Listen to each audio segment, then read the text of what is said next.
A very good morning, Team Zimbabwe. Mamukase. My name is Ronald Makusha. So, Saviour Kasukuwere, the G40 leader, has urged the government of the Republic of Zimbabwe to provide answers instead of actually gagging the media and journalists. And in his tweet, he actually said that leave journalists out of this. And he mentioned Newsday, Zimbabwe, he mentioned Opo Chingono, he mentioned Matutu. And he gave a reference of this video. So I'm going to read this tweet, then we go to the reference, the video. He said, "Good old Professor Jonathan Moyo, all evidence is laid bare. We demand answers, not threats to journalists and the media. The era of intimidation and media gagging is long past us. Leave Dede Hope, Matutu, Newsworks Live, Newsday Zimbabwe alone. Let the media be while you provide answers." So this is what they said. This is a Twitter handle against the President Kasukuwere against the New Alliance Zimbabwe. So honestly speaking, this is true because the issue is not about journalists.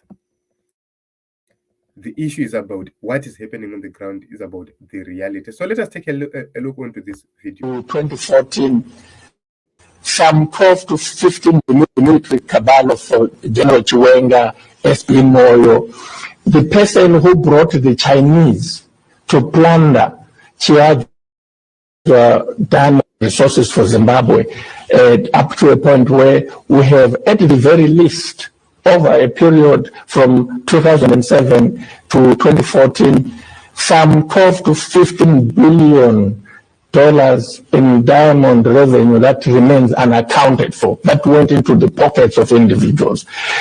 These people have staged a coup, not just to grab power for the sake of grabbing power, but in order to cover up their corruption, the military cabal of.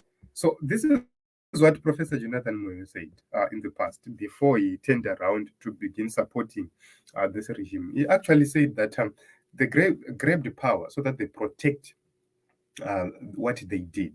So I believe that at this moment in time, we don't need to arrest journalists. We need to actually come up with answers.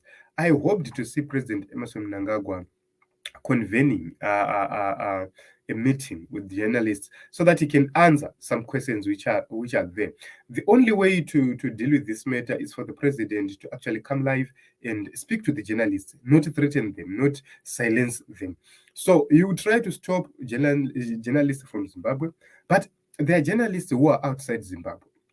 They will still speak about it. They will still report about it. So you have to understand that one day, one day you have to face a reality. One day the people will have power more than you, because Smith was so powerful, but at the end of the day, the people had the power over Smith. The people overpowered Ian Smith. So the same will happen one day.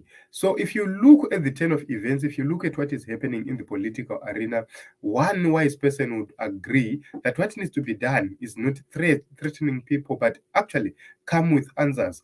That is my own opinion. That is what I believe. So this is it, Team Zimbabwe. I don't know what you think and what you say, but let us meet in other episodes and other broadcasts.